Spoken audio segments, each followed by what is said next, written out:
Video చూసే ముందు ఒక లైక్ కొట్టి జైశ్రీరామ్ అని కామెంట్ చేయండి. రేపు ఆదివారం అద్భుతమైనటువంటి రోజు. రేపు మీరు బెల్లంతో రహస్యంగా ఈ చిన్న పని చేస్తే చాలు, మీకు ఉన్నటువంటి కష్టాలు అప్పులు బాధలన్నీ కూడా తీరిపోయి మీకు పట్టిందల్లా కూడా బంగారం అవుతుంది. ఎందుకంటే మనకు బెల్లం అనేది బంగారంతో సమానం. బెల్లంతో చేసేటటువంటి పరిహారం వల్ల మన జాతక పరంగా ఉన్నటువంటి దోషాలన్నీ కూడా శుద్ధి అయి మనకి అంటే భూములు అవ్వచ్చు, పొలాలు, ఇల్లు వాకిళ్లు కట్టుకోవాలని చెప్పి ఎప్పుడూ కూడా అద్దె ఇళ్లల్లో ఉండలేము. ఎంత చేసినా కూడా సంపాదనపరంగా ఎదగలేకపోతున్నాము. అప్పులు ఉన్నాయనే వాళ్ళు ఇట్లా ఏంటంటే చాలా రకాలుగా బాధపడుతూ ఉంటాము. లేకపోతే ఏదైనా బంగారం తాకట్టులో ఉన్న అది విడిపించుకోలేక, లేకపోతే బంగారం కొనుక్కోవాలని ఉన్న కొనుక్కోలేక, ఒక చిన్న బండి అవ్వచ్చు, కారు అవ్వచ్చు, ఇట్లా ఏదైనా సరే మనమేదన్న కొనుగోలు చేయాలన్న మనకున్నటువంటి సమస్య అనేది తీరు బయటపడాలన్న సరే బెల్లంతో చేసేటటువంటి పరిహారం అనేది బ్రహ్మాండంగా పనిచేస్తుంది అని చెప్పేసి మనకు శాస్త్రాలను చెప్పటం అనేది జరిగింది. ఆదివారానికి సరి సమానమైనటువంటి పరిహారం ఈ బెల్లం పరిహారం కాబట్టి చక్కగా బెల్లంతో ఈ పరిహారం ఎలా చేయాలి అంటే ఈ వీడియో చూసే ముందు ఒక లైక్ కొట్టి మన ఛానల్ని సబ్స్క్రైబ్ చేసుకోండి. లైక్ కొట్టడం మాత్రం అసలు మర్చిపోకండి. రేపు ఆదివారం ఎంతో అద్భుతమైనటువంటి రోజు, అందరికీ ఇష్టమైనటువంటి రోజు. ఎందుకంటే వారం రోజులు కూడా మనం కష్టపడి ఎదురు చూస్తూ ఉండేది చిన్నపిల్లల దగ్గర నుంచి పెద్దవారి దాకా ఈ ఆదివారం కోసమే. ఎందుకంటే ఆదివారం వస్తే చక్కగా ఇంటిల్లిపాది అందరూ కూడా ఒకచోట ఉండి సంతోషంగా ఇష్టమైనటువంటి ఆహారాన్ని వండుకొని తినటము, అందరూ సంతోషంగా కూర్చుని నవ్వుకుంటూ ఉండటము, కుటుంబ సభ్యులు అందరూ కూడా సమయంగా చెప్పుకోవచ్చు అన్నమాట. అందులోనూ ఆదివారం అంటే మనకు సాక్షాత్తు ఆ సూర్యభగవానుడికి అంకితం చేయబడినటువంటి రోజు కాబట్టి ఉదయాన్నే లేచి చక్కగా ఇంటిని వాకిలిని శుభ్రం చేసుకుని స్నాన కార్యక్రమాలు పూర్తి చేసుకుని ఆ సూర్యభగవానుడికి చెంబుడు నీటితో మీరు అర్జెంటు సమర్పించినట్లయితే మీ కోరిక ఏదైనా సరే తప్పకుండా నెరవేరుతుంది అండి. ఎందుకు అంటే సూర్య భగవానుడు మనకు కనిపించే ప్రత్యక్ష దైవం కాబట్టి చక్కగా స్నానం చేసేసి మీరు ఏమి చేయనవసరం లేదండి. ఒక చెంబుడు నీటిని తీసుకొని అందులో చిటికెడంత పసుపు కుంకుమ సమర్పించి ఏదైనా ఒక మందార పుష్పం కానీ లేక మీకు అందుబాటులో ఉండే పుష్పాలు ఏవైనా సరే చక్కగా తీసుకొని తూర్పు వైపుకు తిరిగి సూర్య భగవానుడికి అంటే చేతిలో మీరు ఇట్ల సమర్పించినట్లయితే స్వామి వారిని మనసులో తలుచుకొని మీ కోరికను చెప్పుకుంటా మీ కోరిక ఏదైనా సరే చక్కగా కోరిక అనేది ఇట్లే మాయమైపోతుందన్నమాట. అలాగే మీరు సంతోషంగా ఉండే అవకాశం అనేది ఉంటుందన్నమాట. కాబట్టి చక్కగా ఇలా చేసేసేయండి. ఇక బెల్లం గురించి వచ్చేటప్పటికి ఏంటంటే బెల్లం అనేది శుద్ధి అయినటువంటి పదార్థం. బెల్లం దైవానికి అంకితం చేయబడినటువంటి అంటే దైవానికి వెంటనే నివేదన అయ్యేటటువంటి పదార్థంగా అందులో మనకు ప్రకృతి నుంచి లభిస్తుంది. అంటే చెరకు నుంచి మనకి బెల్లం అనేది తయారు అవుతుంది. మనకు చెరుకు అంటే ప్రకృతి ద్వారా లభిస్తుంది. చెరుకు తోటలో చెరుకులు నుంచి ఇట్లా లభిస్తుంది అన్నమాట. అంటే ఈ ప్రకృతి యొక్క శక్తి దైవానుగ్రహంతో పాటుగా ప్రకృతి అనుగ్రహం కూడా ఈ బెల్లానికి పుష్కలంగా ఉంటాయన్నమాట. మనకు ఆరోగ్య పరంగా, పిల్లలకి ఐరన్ పరంగా కానివ్వండి, పెద్దవారికైనా కాళ్ల నొప్పులు ఇలాంటివన్నీ తగ్గటానికి, అలాగే మనకు ఆహారాల్లో కూడా పంచదార కన్నా కూడా బెల్లం వాడుకోవడం వల్ల మనకు అన్ని రకాలుగా బలానికి బలం, ఆరోగ్యానికి ఆరోగ్యము అన్ని రకాలుగా మనకు బాగుంటుంది. అలాగే మనం దేవుడికి పూజ చేసినప్పుడు కూడా ఏమి పెట్టినా పెట్టలేకపోయినా లక్ష్మీదేవికి వచ్చి మీరు ఏ దైవానికైనా పూజ చేసిన ఒక చిన్న బెల్లం ముక్క పెట్టినట్లయితే ఎంతో పుణ్యఫలం అనేది దక్కుతుందన్నమాట. కాబట్టి బెల్లం అనేది ఎంతో పవిత్రమైనది, అలాగే శుద్ధి అయినది, శక్తివంతమైనది. కాబట్టి మీరు ఏమీ లేదండి, ఒక చిన్న బెల్లం వేసుకోండి, ఎక్కువైతే అవసరం లేదు. కానీ చక్కగా మీరు స్నానం చేసి ఈ పరిహారం చేయాలి. వంటి స్నానం చేయండి, తల స్నానం చేయకపోయినా పర్వాలేదు. ఎందుకంటే ఆదివారం కాబట్టి మీరు కాస్త ఎండెక్కి లేచిన ఈ పరిహారానికి ఇబ్బంది అయితే ఏమీ లేదు. మీరు సాయంత్రం సంధ్యా సమయంలో చేసుకుంటే సరిపోతుంది. మనం చేయాల్సింది కూడా సంధ్యా సమయంలోనే చేస్తేనే మనకు రిజల్ట్ అనేది ఉంటుందన్నమాట. ఎందుకంటే భూలోకాన మనకు దేవతలు తిరిగేటటువంటి సమయంగా చెబుతూ ఉంటారు. కాబట్టి స్నానం చేసేసి మీరు నలుపు రంగు బట్టలు మాత్రం ధరించవద్దు. ఇక మీ ఇష్టప్రకారం ఏ రంగు బట్టలైనా మీరు ధరించవచ్చు. ఇక నాన్ వెజ్ అనేది మీరు తింటారు కాబట్టి ఆదివారం అంటే ఇంటిలోపాది అందరూ ఓసారి చోట ఉంటారు కాబట్టి ఇష్టంగా చేసుకొని తింటూ ఉంటారు కాబట్టి మీరు నాన్ వెజ్ తిన్నా పర్వాలేదు, ఇబ్బంది అయితే ఏమీ లేదు. కాకపోతే పరిహారం చేసే ముందు మాత్రం స్నానం చేసి చేయండి. అలా చేయడం వల్ల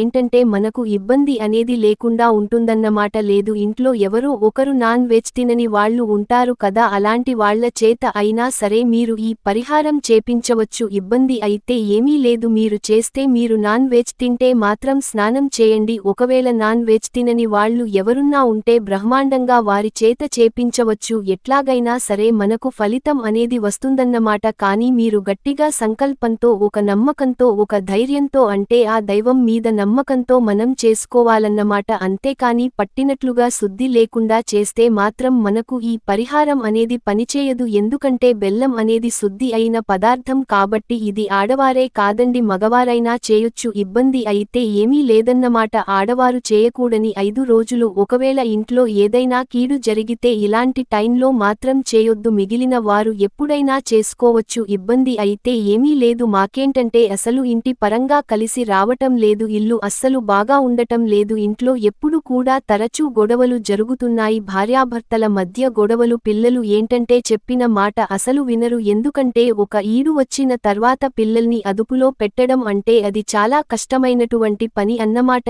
ఎందుకంటే చాలా తెలివిగా పిల్లలు పెద్దవాళ్లని బురిడీ కొట్టి చేస్తున్నారు. అలా మన పిల్లలు ఎక్కడ కూడా తప్పు త్రోవ అనేది పట్టకుండా మన మాట వినేలాగా జాగ్రత్తగా ఉండటం కోసమో, అలాగే ఇంటిపరంగా ఉన్నటువంటి వాస్తు దోషాలన్నీ కూడా తొలగిపోవడం కోసం. ఎందుకంటే కొంతమందిని మనం గురువుల్ని వాళ్ళని వీళ్ళని అడిగినట్లయితే వాళ్ళు ఇటు దిక్కటి మార్చాలి, ఇటు కిటికీ మార్చాలి, ఇటు వాకిలి మార్చాలని చెప్తూ ఉంటారు. అలాంటి చేసుకోవటానికి ఏమో స్తోమత అనేది ఉండదు. ఎందుకంటే వేళల్లో ఖర్చు అవుతూ ఉంటుంది. కాబట్టి అలాంటి వాస్తు దోషాలేదన్నా ఉన్న తొలగిపోయి మనకు బాగా కలిసి రావాలంటే ఈ పరిహారం అనేది బాగా పనిచేస్తుంది. ఒక్క మాటలో చెప్పాలంటే అష్టదరిద్రాలన్నీ కూడా పోయి అష్టలక్ష్ములు మన ఇంటిలోకి అడుగు పెట్టి అష్టైశ్వర్యాలు సిద్ధించేలాగా చేస్తారు అని చెప్పుకోవచ్చు. ఇంకా మీకు అవకాశం గనుక కుదిరితే నాన్ వెజ్ తినకుండా ఈ పరిహారం చేయడానికి ప్రయత్నించండి. తింటే మాత్రం తప్పనిసరిగా స్నానం అనేది చేయండి. మీరు అంటే నాన్ వెజ్ తింటాము అని అనుకుంటే మీరు ఉదయమైనా చేసుకోవచ్చు. పరిహారం ఇబ్బందేమీ లేదు. పరిహారం చేసుకున్న తర్వాత మీరు నాన్ వెజ్ అది వండుకొని తర్వాత తినొచ్చన్నమాట. కాకపోతే మనకేంటంటే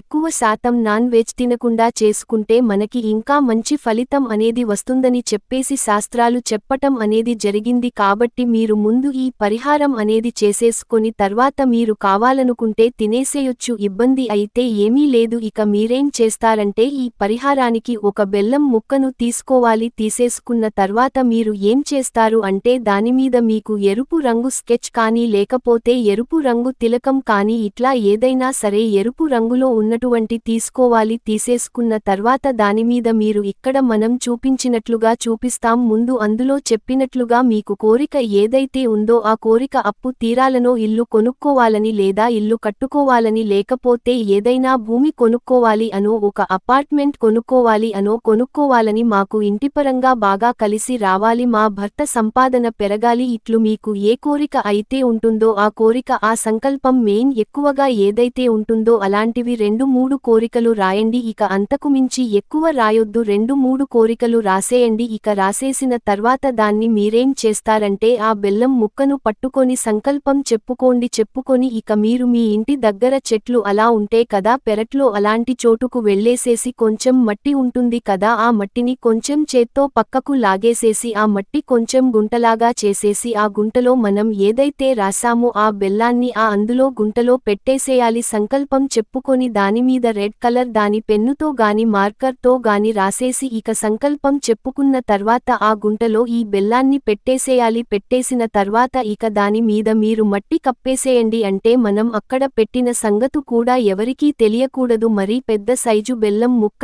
ఏమీ అవసరం లేదండి. కాకపోతే పగలగొట్టకుండా మనకు ఒక చిన్న బెల్లం కుందేలు వస్తాయి కదా, అలాంటిది ఒక ముక్క తీసేసుకొని దాని మీద మీరు చేసేసేయండి. అట్లా రాసిన తర్వాత అందులో పెట్టేసి మట్టి కప్పేసేయాలి.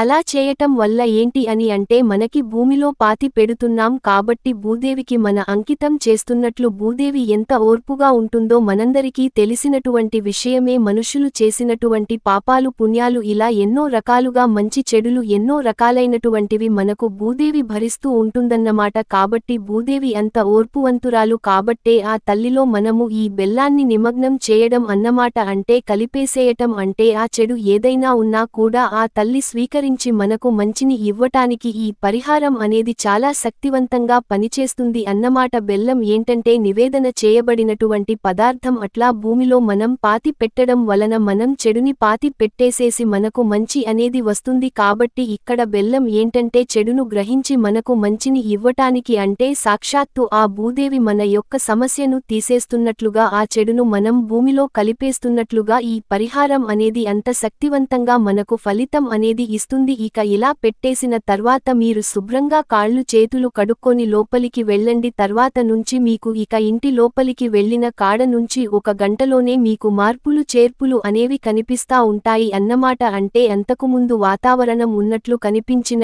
ఇంట్లో కాస్త ప్రశాంతంగా ఉండటం, కాస్త నవ్వులు వినిపించుటకు, కాస్త డబ్బు పరంగా ఏదైనా మనం చూడగలం. ఎక్కడో రావు అనుకున్న బాకీ లేదన్న ఉంటే అలాంటి మొండి బాకీలు కూడా మనకు రావటం, మనమేదన్న కొనుగోలు చేసుకోవటము, తాకట్టులో ఉన్నటువంటి బంగారాన్ని విడిపించుకోవడం, ఇట్లా అప్పులు తీరిపోవటం ఇలాంటివన్నీ కూడా ఆ మార్పులు చేర్పులు చూసి మీరు ఆశ్చర్యపోతారు అన్నమాట. అంటే మనం ఏదైతే కోరుకున్నారో మీరు గట్టిగా దాని మీద ఏదైతే రాశారో అది 100కు 1000% జరిగి తీరుతుంది. ఎందుకంటే ఈ బెల్లం పరిహారం అంత శక్తివంతమైనది కాబట్టి మీ కోరిక ఎంత ఉండి కోరిక అయినా సరే తప్పకుండా నెరవేరుతుంది.